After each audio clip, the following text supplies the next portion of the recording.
There's so much nonsense out there about transformation and living your best life. Today, I want to talk about the one moment that's actually going to change your life and how you can take advantage of it.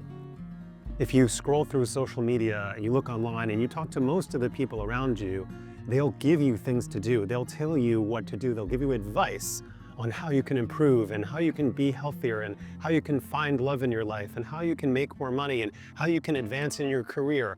All of that external advice is based on a premise that you can acquire the thing that you want, which is your authentic self, but you can't. None of those things are actually going to give you what you want, which is an internal feeling, a self-confidence that you are who you are, and you have your own voice, and you're making an impact in the world, and you've gotten rid of all that insecurity and that shame and depression, not because it's evil or bad, but because you've built a relationship with it and you've made peace.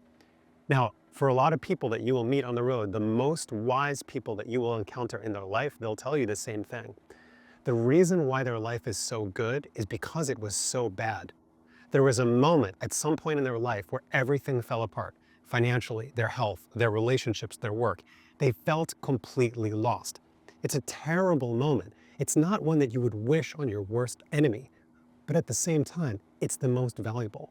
It's actually when all hope is lost that we can become ourselves, when we stop reaching and grasping for things outside of ourselves, the empty calories of growth and development and change, the things that don't actually work. That's all based on our ego and our perception of what we think we're supposed to be and how we think we're supposed to show up in the world.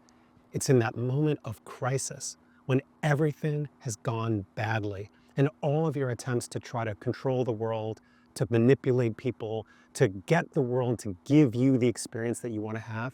It's in that moment, that terrible crucible, what they would call the dark night of the soul, which is actually your first new day. That's actually the day you can be in reality with yourself, where there's no more external reward to believe. There's no more ego perception to convince yourself that you're okay. It's in a moment like that where you know you're not, where you're actually going to start transformation. So if you've had a moment like that in your life, you know exactly what I'm talking about. But if you haven't, what do you do? What do you do if things are okay? It's tricky. It's one of the most challenging places to find yourself on the path of personal growth is when things are pretty good. Your life, your relationships, maybe you got enough money, you got a couple of friends, maybe you even have a good relationship. How do you find the motivation to change? You've got to really want it. It's actually much harder to do it then than when things are going really poorly. So what you have to do is you have to start looking for ways, where can you stick a crowbar in to your life? Maybe you need to challenge things at work and you need to shake things up a little bit there. Maybe there's a relationship where things are pretty good, but you're not really being honest with that person. You're not really telling them how you feel. Maybe there's something that you're spending money on financially that you know isn't good for you and is going to take you away from your goals. And maybe you don't need the money, but you're actually going to challenge yourself by going on a financial diet of some kind. Whatever it is, there are so many things that you can do, physical things, cold plunging, strenuous exercise, lifting weights. There are physical things, financial things, relationship things.